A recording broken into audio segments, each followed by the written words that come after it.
Now, Chris, the next thing I wanted to talk about is actually something that was posted last week by a departing employee, a real deep dive on OpenAI's culture. And I think actually some of the things we were just talking about in the previous segment, talking about, for example, OpenAI's confusing product lineup, very much speak to the culture here. So I thought I'd sort of go through at a high level some of the key learnings about how OpenAI works on the inside, one of the most influential companies in the world. How does it actually work? And so, yeah, I just thought I'd go through this. So let's jump in. The first thing that he said is that you have to remember that this thing is growing insanely fast. So in the year he was there, it grew from 1,000 to 3,000 people. It's a company that changed direction very quickly based on new information. And he said that everything breaks when you grow that quickly, but the company maintains agility. I think that's just really important to remember. It's tripled in a year. And what happens when you triple the size of an organization in 1 year? I can tell you what happens. You get chaos. And so, what you're actually thinking about with OpenAI, when you think of a company that grows this quickly, is it is extremely chaotic. Combined with the next couple of things, I think it starts to paint a picture that actually reminds me a bit of early ish Google when I was there, right? A couple of other things he said. It's bottoms up and meritocratic. In other words, good ideas can come from anywhere and you can just try them. You kind of get permission just to do these things. Best ideas win regardless of politics or presentation skills. 3, strong bias to action. You can just do things. Multiple teams are often doing overlapping work. They work on similar ideas independently. Apparently, this guy worked on Codex, which is another agent by OpenAI. This is their coding agent. And he said there were actually a couple of other teams that were working on something really similar. And then once their version was got the momentum, the teams kind of coalesced around it. So again, what you're seeing here is this kind of bottom-up organized chaos.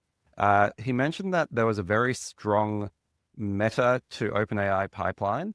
But like I said, to me, it reminds me a bit of early Google. And of course, early Facebook had a very strong Google to Facebook pipeline. So it's actually, that's the lineage, right? It's a sort of Google, Facebook, bottom up, let 1,000 flowers bloom, just do things, hire lots of really smart people and get them working on whatever they like, move fast and break things sort of model, right, Chris?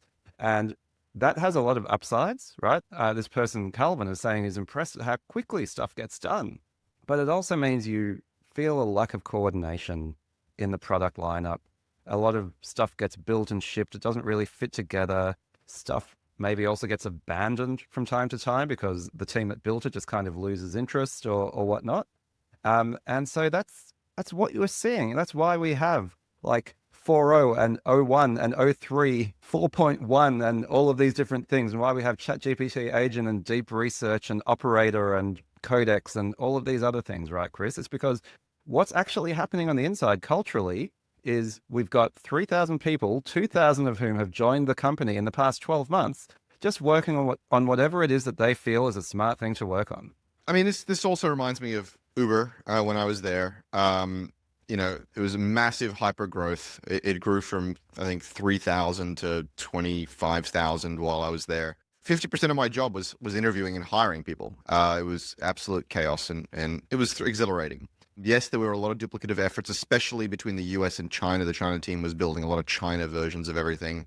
The best thing you could say about that, and I mean this sincerely, is it was a marketplace of ideas, right? There were people building multiple services and multiple features, and the best version won often, or the best version naturally became more popular over time.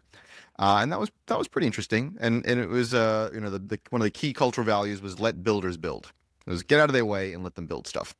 But at the end of the day, the product did suffer from a lack of cohesion, and I think that's happening at OpenAI. Mm-hmm. And ultimately, I think this is a weakness in just good product leadership. The chief product officer is from Twitter, and Twitter, say what you will about X is a disaster, but Twitter really didn't have great product leadership. They spent a lot of time doing not a lot. It was sort of, Twitter was the product that the company couldn't kill despite its best efforts. And even now, Elon's trying to kill it, and it still won't die because of its powerful network effects. And so, in the early days, OpenAI seemed to be populated almost exclusively, or at least majority by Uber people. And now it's populated exhaustively by Twitter people. I don't think that latter that latter approach is going to be necessarily the way to go. They're going to have to develop a strong, cohesive product vision. They're going to need to have some hypothesis about how the world is headed and how their various efforts fit into that world, even if it is a rough lattice. And they're going to need to rationalize those models, even if it's just through some kind of query router underneath, and there is a range or a suite of models under the hood. They're going to just have to do that work. They can't sort of throw up their hands and rely on hypergrowth to get them out of all the problems. At some point, this cognitive, architectural, conceptual, engineering debt, technical debt is going to bite them in the ass, and they're going to start dealing with it sooner rather than later. I'm struggling here because I both agree and disagree with you, Chris. Like, yeah, I don't have an opinion on the strength of their product leadership. It could perhaps be stronger, but I actually feel that when you are growing this fast, you have a trade-off to make, right? And that trade-off is very much between overall velocity and cohesion. There is no way you can grow from 1,000 to 3,000 people, maintain a well-aligned product vision, and have all of those people be productive. It doesn't work, right? So when you're in this hyper growth, again, it's actually a well-worn model, right? Google, Facebook, Uber, many other of Silicon Valley's giants have followed this approach, where it's like, you know what, we're just going to hire a bunch of smart people, we're going to do a bunch of shit, and the product managers are going to just kind of have to juggle all of that. But even if good product management is happening, it's happening at a lower level, and that high level product leadership is just like, there's no way to actually herd all of these cats, right? You're going to have a messy product portfolio. And the job, I guess, is, to your point, not to accumulate too much product debt, and at some point to start digging your way out of it. But I think that's a point at which you've already reached a certain level of maturity. But again, I think Google, which I always have said didn't have strong product leadership, so this is where I'm very much agreeing with you, is also the company that is most notorious for having a messy product portfolio, for launching things and then losing interest and killing them, for failing to take advantage of massive opportunities, for having great overlap between similar products that are all in its portfolio. And yeah, I think they've always had difficulty coming to terms with consolidating their products and getting a great deal of cohesion. Ultimately, what I'd say, Chris, is it's a trade-off, right? And this is where they are on this trade-off surface. Yeah, there is a trade-off between let 1,000 flowers bloom and hope that some of those flowers are extremely exciting innovation that become, really, really valuable. And to the other side, which is a well-tended, well-curated garden with intent. And it's true at the beginning of a hyperscaler's life, you want to tend towards the former because you're not quite sure where you're going to end up. And then at some point, you can understand the general shape of the landscape and move closer towards the latter. I do think, though, there is a way to provide a lattice on top of which these 1,000 flowers that are blooming can be shaped in some cohesive, more intentional way. And it feels like to me that there is the lattice at OpenAI right now is a little anemic, just a little, and it is creating unnecessary inefficiency and confusion in a very, very high stakes game. Even if you look at Claude and you look at some of those other companies, they're actually doing quite a bit better at that.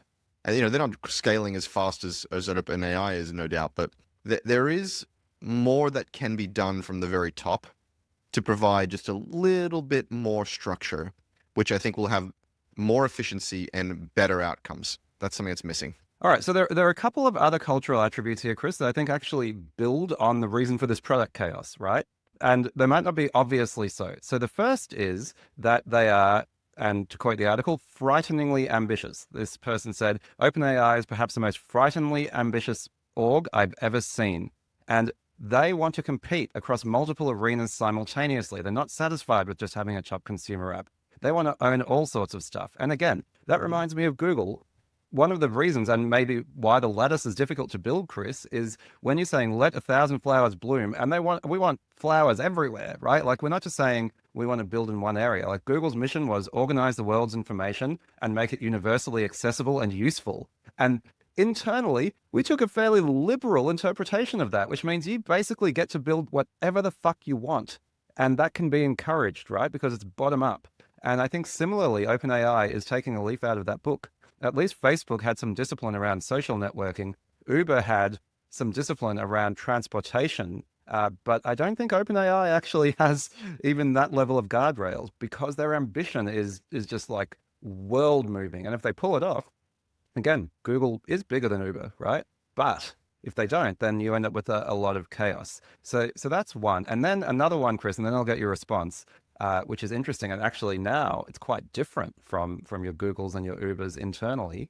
But I think it makes it worse. He said they are very secretive internally. Now that reminds me of a very different type of tech company, which of course is Apple, right? Because there is so much scrutiny on OpenAI, because so much top secret stuff is happening, because there are so much attempts to steal intellectual property and poach employees, you don't really get to find out what other people in the company are doing. So there is this level of internal secrecy that I don't think exists at other tech companies where they're actually very open internally.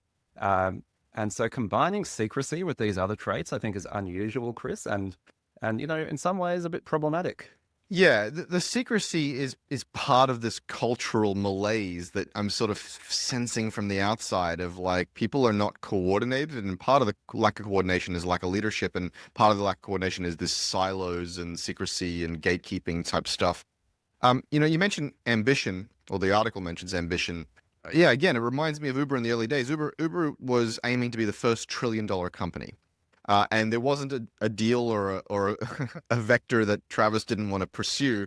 And we had the money to do it. We felt like we could do anything. There was just money coming out of the walls. From self-driving to Eats to Uber Business, Uber for Business, China, the developer platform. Travis didn't see, never saw a deal he didn't want to win. And I actually think that's, in the end, the thing that killed Travis. It wasn't, cancel culture and any of that stuff. It was the board saying, stop opening up threads and start shutting them down and get to break even because we want our money back. That's what actually happened. It was a coup, right? And so the difference here, as you say, is OpenAI is chasing the biggest possible prize, replacing all intelligence everywhere. It doesn't get much bigger than that. Except maybe interstellar space travel or something. And so the ambition is going to probably be met. Sam has done a very, very good job of getting people very, very hyped about this. Not the least of which through saying it's dangerous and you need to regulate us. Saying something is dangerous, saying something is like Prometheus, is like nuclear, is a great way of making yourself and your company very, very important, right? And so I think they're probably rightly in the center of all the conversations. They have all the money and they have all the upside in the world. And so, yeah, they should have that level of ambition. And, with a little bit of structure, a little bit more structure, I think that ambition will be, is well placed, and it will be well rewarded. Yeah, probably. And again, I'm sorry for constantly comparing back to Google, but again, that's my personal experience. And it makes me think, I had a lot of issues with Google's style of product leadership, with the enormous amount of waste that happened at the company and probably is still happening in terms of talent. And yet, you zoom out and you look, and Google's a $2 trillion company and is obviously by any metric extremely successful. And I think maybe that is actually the lesson, which is that if you're ambitious enough, and of course, if you have enough access to capital, then again, I was talking about trade-offs, Chris, like doing a bunch of chaotic shit that looks inefficient and stupid and like confuses your branding and so on. If what you're optimizing for is the big prize and not slowing down on that, that could be the smart management approach. Only time will tell. But yes, if OpenAI is a multi-trillion-dollar company and you point to them and go like, haha, like your product strategy is a bit weird and it doesn't make any sense, you're like, well, they're crying all the way to the bank with that poor product strategy. Yeah, so actually, let me talk about that for a minute, because I think it's worth supporting your point. This is now, I'm playing devil's advocate to the point I was making earlier, because I'm not, to be clear, I'm not making a definitive point. I'm not saying they need a lot more structure. I'm saying there's a spectrum. We're both saying that, and I feel like they're just a little off the right place in the spectrum. But let me make an argument for this kind of thousand flowers bloom thing for a second. When you come from Australia or you come from Europe, You really tend to believe in well-tended gardens. You tend to believe that the government should do this kind of societal planning, and it should regulate everything within an inch of its life, and it all should be, controlled, methodical, and not wasteful or involve, produce unintended consequences. And so Australian culture and companies and European culture and companies tends to optimize for controlled outcomes. The US really, really believes in the free market, or at least not the free market, but it believes in chaos and competition. It believes in creative destruction, in aggression, in people competing to win. And, even Silicon Valley is operated that way. And so you'll often hear, in Australia or in Europe, we got to create Silicon Valley. And if we all just could sit in a room and coordinate better, you hear this a lot in Australia. It's like, if we could just coordinate our efforts better. And I'm always reminding people, like, Silicon Valley is not coordinated. No one coordinates Silicon Valley.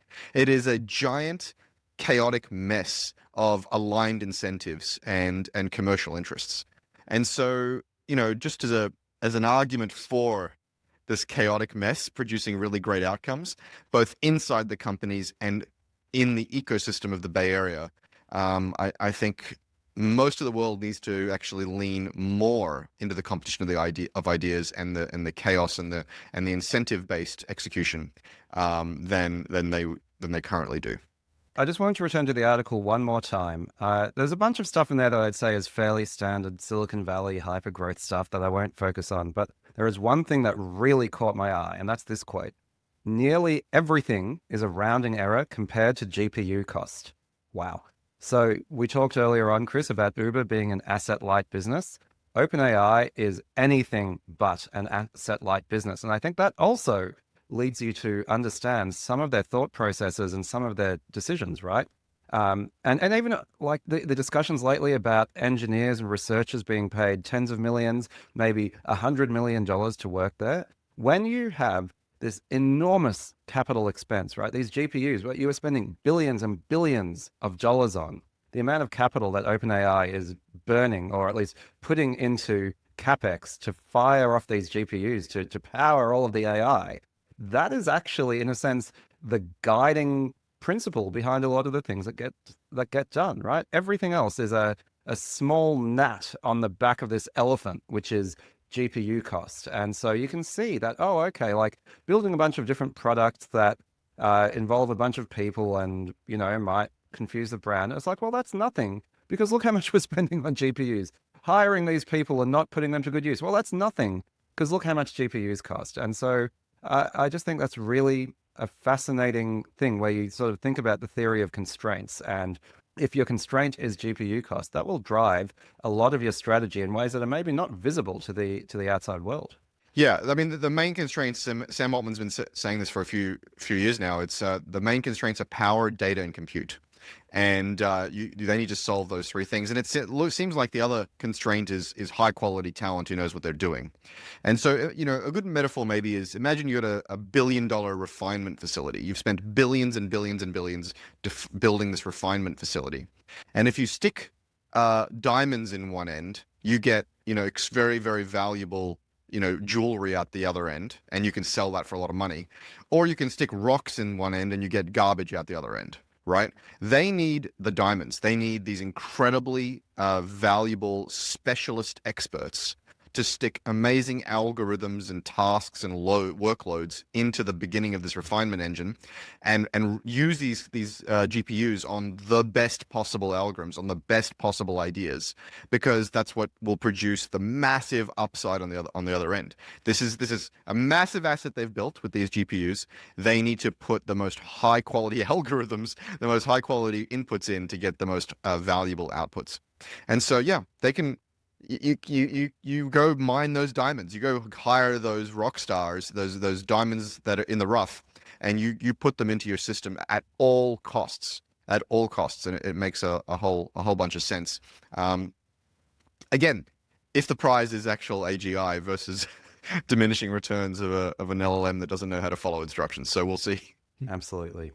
But yeah, it did drop the scales from my eyes a bit, Chris, on these multi-million dollar hires, right? I think I was listening to another podcast as well as reading this article, and they said that some of these training runs cost over $1 billion in terms of the GPU consumption, power, and Hmm. just the sort of the depreciation on those GPUs. And it's like, if there are bugs in the training code or there are defects in the training set, that $1 billion training run can just give you cactus, right? So you are supervising this incredibly expensive work.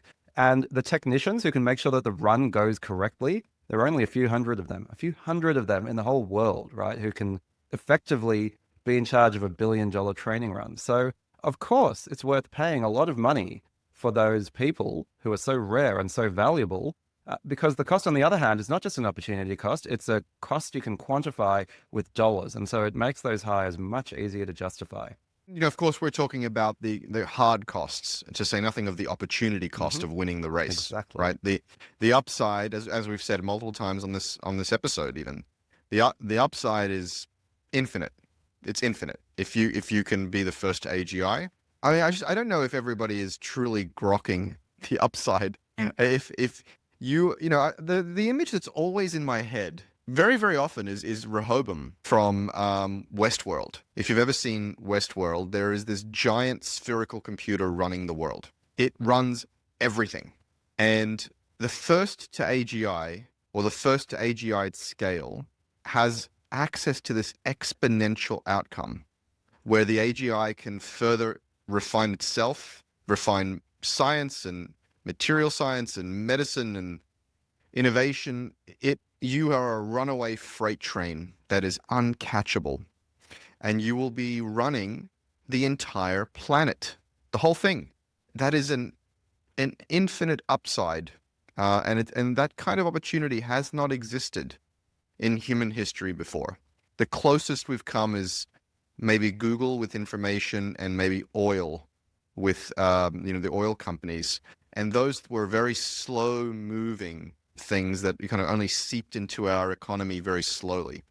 But I think intelligence and general intelligence will move much more rapidly when that moment comes. So those are our thoughts on this memo about OpenAI's culture. What do you think? What do you learn and take away from that culture? Leave your thoughts in the comments.